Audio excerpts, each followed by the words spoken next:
Assalamualaikum warahmatullahi wabarakatuh. Saya Dinda Juwitananda, mahasiswi Institut Agama Islam Cipasung. Di sini saya akan menjelaskan tentang media pembelajaran PAI berbasis online learning.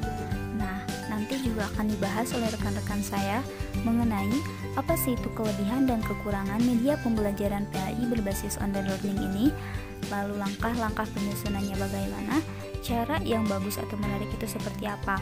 Nah, nanti kita akan bahas. Oke, langsung saja. Materi pertama yaitu pengertian media pembelajaran PAI berbasis online learning.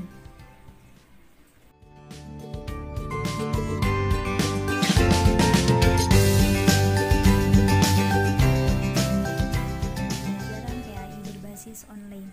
Sebelum kita jauh membahas tentang media pembelajaran PAI berbasis online, tentunya kita harus tahu apa itu media pembelajaran.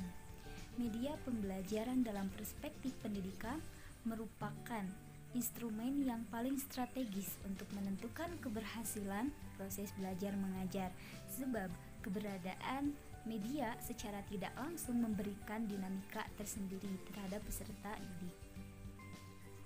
Kata media pembelajaran berasal dari bahasa Latin yaitu medius, yang secara harfiahnya diartikan tengah, perantara atau pengantar.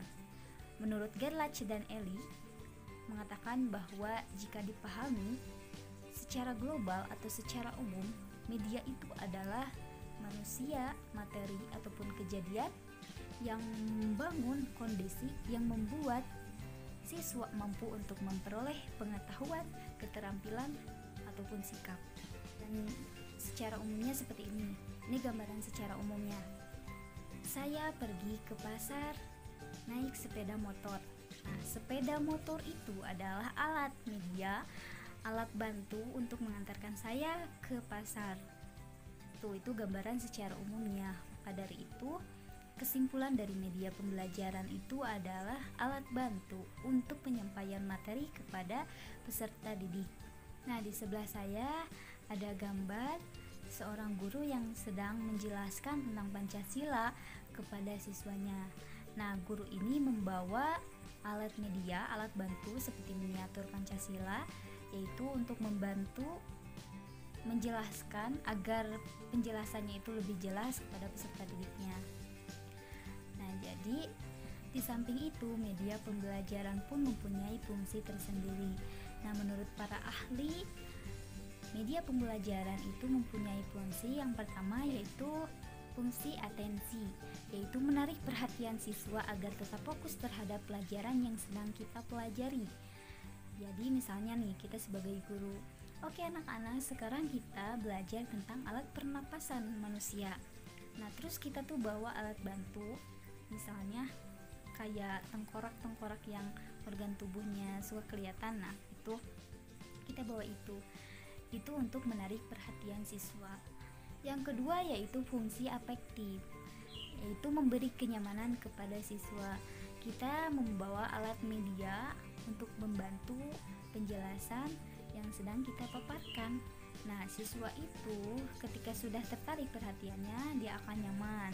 Yang tadinya sedang ngobrol, karena dia penasaran terhadap pelajaran yang sedang kita pelajari, akhirnya dia mencermati apa yang kita jelaskan, apa yang sedang kita jelaskan. Yang ketiga yaitu fungsi kognitif, mempermudah pemahaman siswa. Ketika kita membawa alat media, alat bantu ya untuk pemahaman siswa, nah secara tidak langsung kita membantu pemahaman siswa. Gitu. Ketika kita bilang anak-anak ini adalah jantung, anak-anak ini adalah paru-paru. Nah, si anak itu pasti berpikir, oh bu, ternyata jantung itu seperti itu ya, warnanya seperti itu, bentuknya seperti itu. Beda halnya misalnya kalau kita tidak membawa alat media, alat bantu, nanti si anak bakal berpikir ketika kita bicara anak-anak ini adalah jantung, anak-anak ini adalah paru-paru. Nah, si anak-anak itu bakal berpikir, ibu, jantung itu bentuknya kayak gimana, ibu, jantung itu warnanya kayak gimana gitu. Jadi bahwa fungsi yang ketiga itu adalah fungsi kognitif, yaitu membantu pemahaman siswa. Yang keempat yaitu kompensatoris, membantu siswa yang lemah dan lambat menerima pelajaran. Nah, yang namanya siswa kan itu tidak sama ya. Ada yang ketika kita menjelaskan dia langsung paham, cepat tangkap. Ada yang ketika kita menjelaskan beberapa kali tapi masih belum paham, yaitu mau tidak mau sudah menjadi tanggung jawab kita sebagai guru. Karena yang namanya guru itu harus adil terhadap siswa gitu. Tidak boleh memilih atau memilah yang namanya siswa. Ketika si ini mah rajin, si ini mah tidak, saya memberi perhatian ke yang rajin aja gitu. Kita tidak boleh gitu. Yang namanya guru kita harus sama ratakan, kita harus adil gitu. Karena mau tidak mau itu adalah sebuah tanggung jawab dari seorang guru. Jadi media pembelajaran PAI berbasis online itu adalah media pembelajaran PAI yang menggunakan internet dalam proses pembelajarannya. Begitupun tatap muka. Tatap muka itu tidak tatap muka langsung, tapi kita tatap muka secara online. Itu yang dimaksud dengan media pembelajaran PAI berbasis online.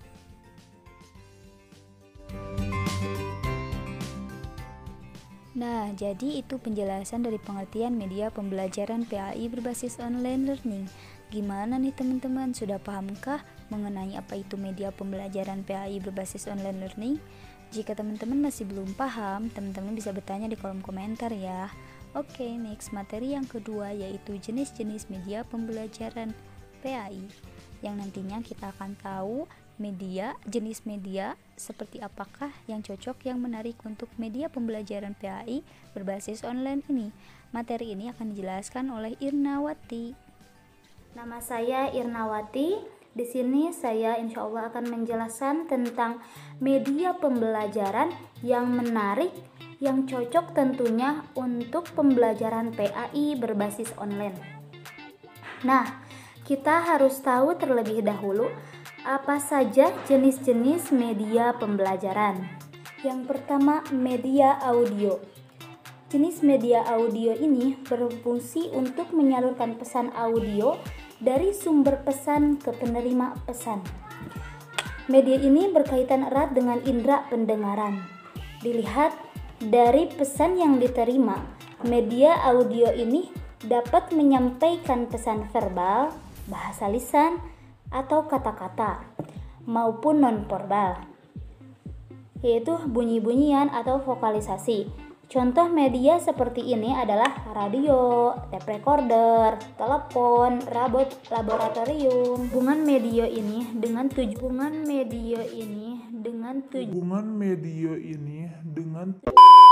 tujuan pembelajaran agama Islam sangatlah erat. Dari media ini ada beberapa kelebihan dan juga ada beberapa kekurangan. Di antara kelebihan tersebut, yang pertama, dengan menggunakan alat perekam, program audio dapat digunakan sesuai dengan kebutuhan pendengar atau pemakai. Yang kedua, media audio dapat melatih siswa untuk mengembangkan daya imajinasi yang abstrak. Yang ketiga, media audio dapat merangsang partisipasi aktif para pendengar.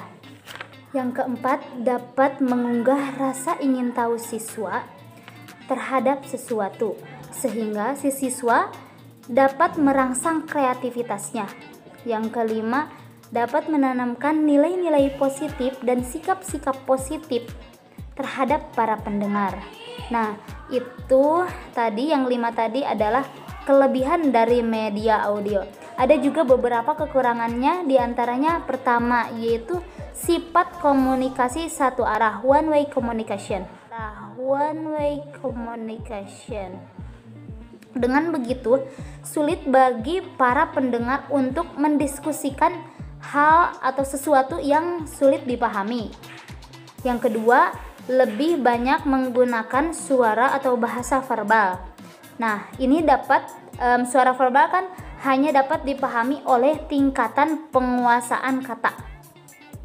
Secara sederhana, media cetak dapat diartikan sebagai media yang mengandung pesan yang dituangkan dalam bentuk tulisan, huruf-huruf, gambar, dan simbol-simbol yang mengandung arti. Macam-macam media cetak diantaranya yaitu yang pertama, gambar atau foto. Gambar atau foto merupakan salah satu media cetak yang paling umum yang digunakan dalam proses pembelajaran. Hal ini disebabkan karena gambar atau foto memiliki beberapa kelebihan. Di antaranya yaitu memiliki sifat konkret, lebih realistis, dapat memperjelas suatu masalah, harga murah, dan tidak memerlukan peralatan yang khusus.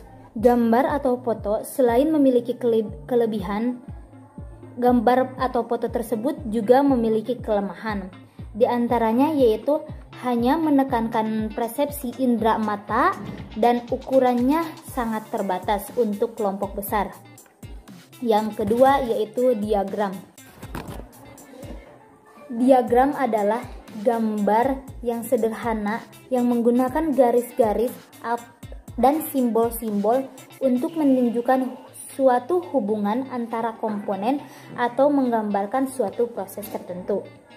Dari diagram, pesan bersifat kompleks akan lebih sederhana sehingga pesan lebih mudah ditangkap dan dipahami. Yang ketiga yaitu bagan. Bagan adalah media cetak yang didesain untuk menyajikan ringkasan visual secara jelas dari suatu proses penting. Biasanya agar pesan yang disampaikan mengerti, maka disertai dengan media lainnya seperti gambar, foto, atau lambang-lambang verbal lainnya. Yang keempat yaitu poster. Poster adalah media yang digunakan untuk menyampaikan suatu informasi, saran, atau ide tertentu, sehingga dapat merangsang keinginan yang melihatnya untuk melaksanakan isi pesan tersebut. Misalnya, poster tentang keluarga berencana, kebersihan. Poster yang baik itu harus mudah diingat, mudah dibaca, mudah ditempelkan di mana saja. Yang terakhir yaitu grafik. Grafik adalah media cetak yang berupa garis atau gambar yang memberikan informasi mengenai keadaan atau perkembangan suatu berdasarkan data secara kuantitatif.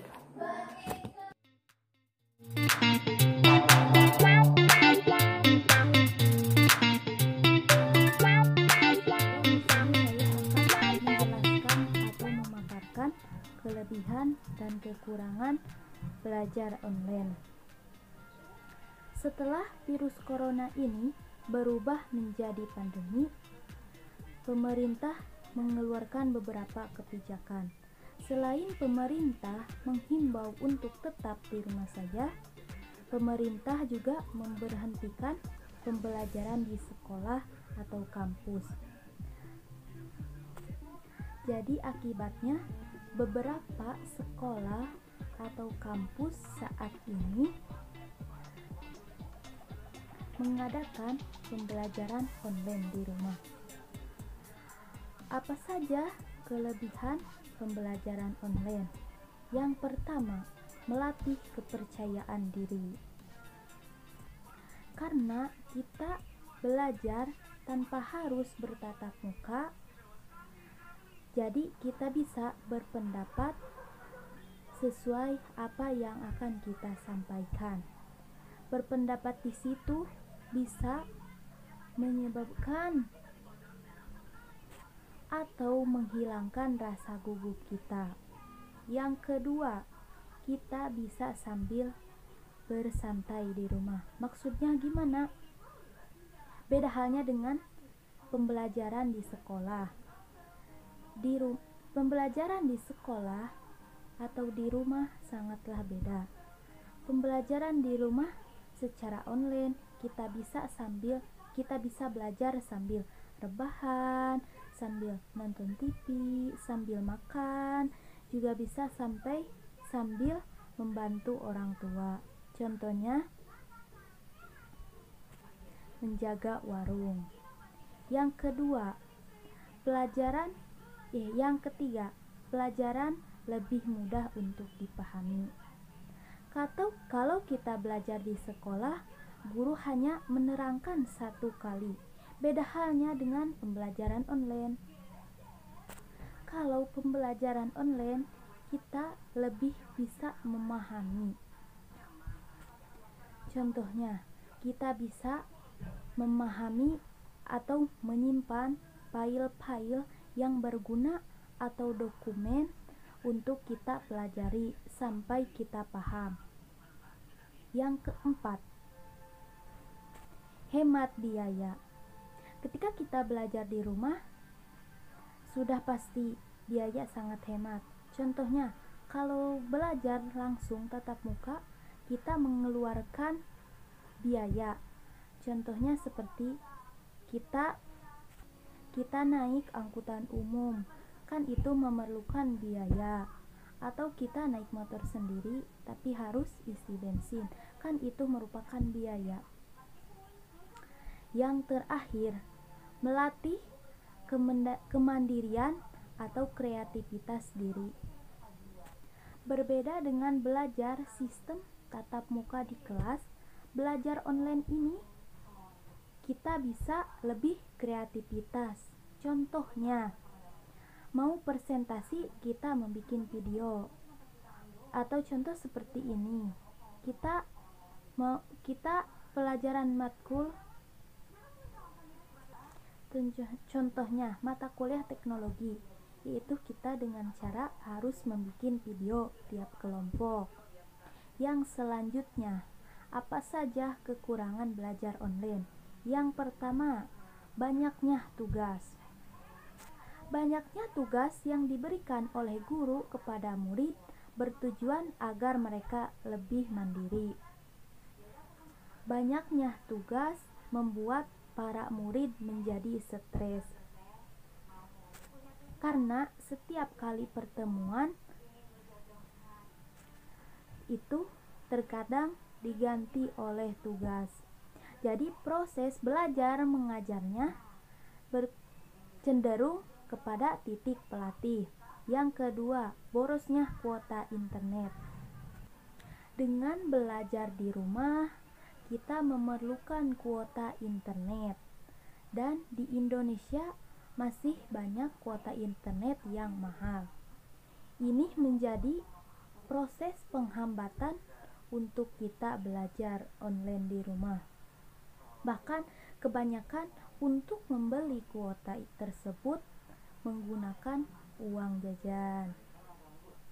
Selanjutnya, kurangnya infrastruktur.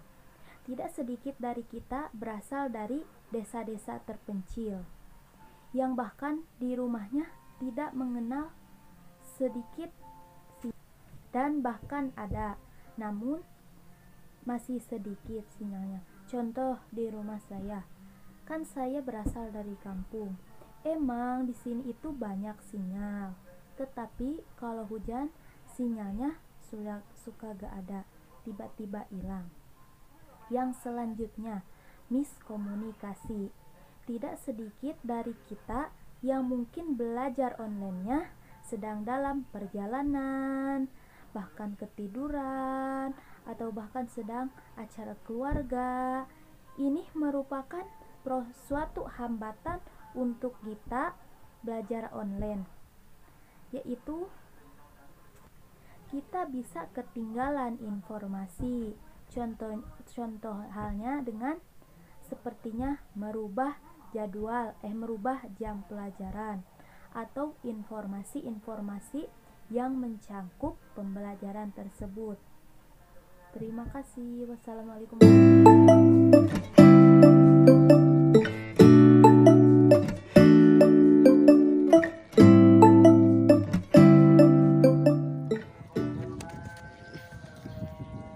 Bismillahirrahmanirrahim.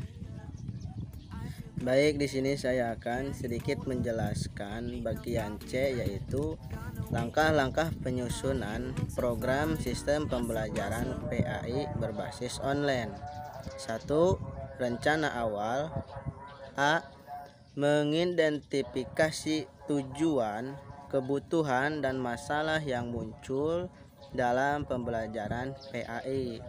Tujuan menggunakan sistem pembelajaran berbasis online yaitu agar para siswa dapat secara fleksibel mengelola kegiatan pembelajarannya sesuai dengan waktu dan aktivitas lain sehari-hari. Pembelajaran berbasis online akan memberikan inovasi dalam pembelajaran kimia sehingga menimbulkan ketertarikan dan motivasi belajar bagi siswa. Kebutuhan agar tercapainya pembelajaran secara online yaitu sistem e-learning membutuhkan sistem yang mampu mengelola pembelajaran secara online berbasis modul, yaitu untuk mengetahui karakteristik siswa dan standar pembelajarannya. Masalah dalam pembelajaran secara online, siswa masih sulit dalam memvisualisasikan bangun ruang dan siswa sulit dalam menyelesaikan masalah sehari-hari dalam konteks matematika. B. Analisis karakteristik siswa yang akan menggunakan dan mempelajari materi yang akan dikembangkan dalam pembelajaran online perlu dipahami. Pendidik dan peserta didik memiliki karakteristik yang sedikit berbeda dengan karakteristik pembelajaran tatap muka. Kompetensi mengelola pembelajaran juga berbeda.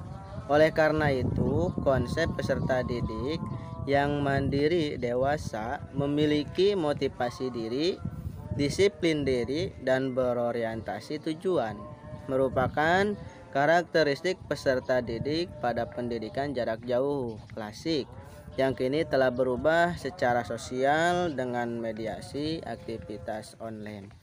C.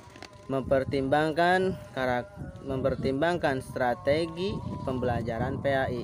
Cukup kita simpulkan bahwa pembahasan strategi pembelajaran yaitu dasar pertimbangan dalam memilih strategi, metode, dan teknik pembelajaran PAI sangat penting untuk dipahami sebab berfungsi sebagai landasan dalam menyajikan, menguraikan, memberikan contoh, dan memberikan latihan kepada peserta didik untuk mencapai tujuan tertentu.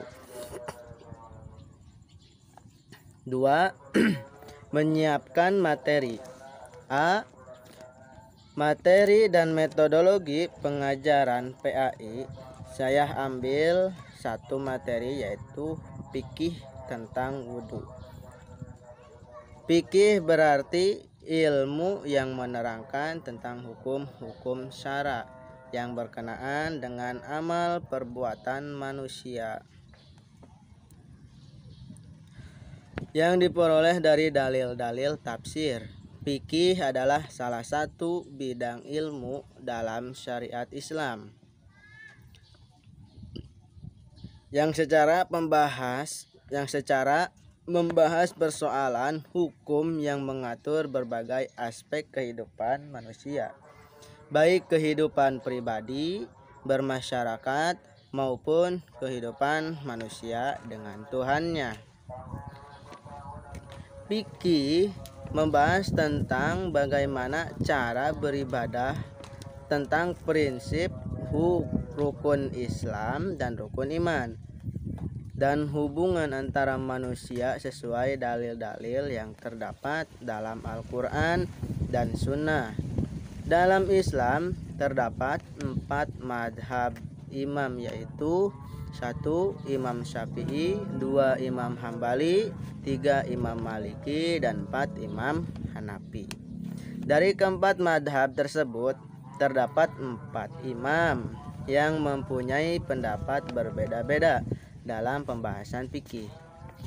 Wudhu secara istilah adalah menggunakan air untuk anggota-anggota tubuh tertentu, yaitu seperti wajah, dua tangan, kepala, yang ini, dan kedua kaki, untuk menghilangkan hal-hal yang dapat menghalangi seseorang untuk melaksanakan sholat atau ibadah lainnya.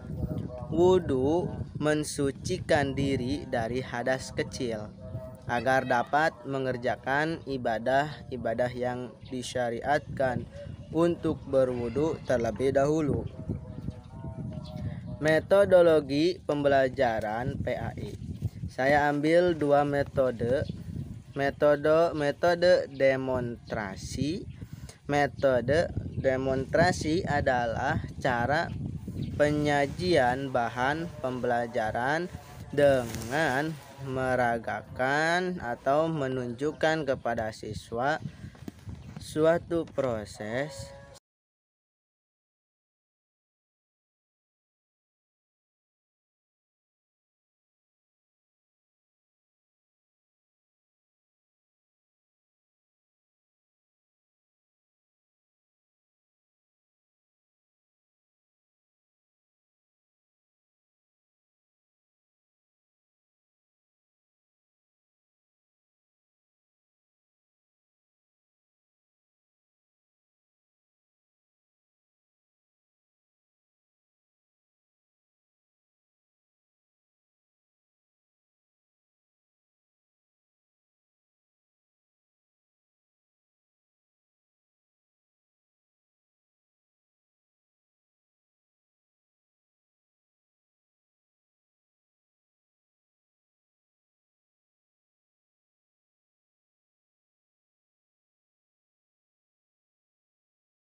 Nah, itu adalah pemaparan dari setiap materi. Apabila ada kesalahan atau kekurangan, mohon dimaafkan karena kami masih belajar. Sekali lagi, jika teman-teman masih belum paham, teman-teman bisa bertanya di kolom komentar. Kami pamit undur diri. Wassalamualaikum warahmatullahi wabarakatuh.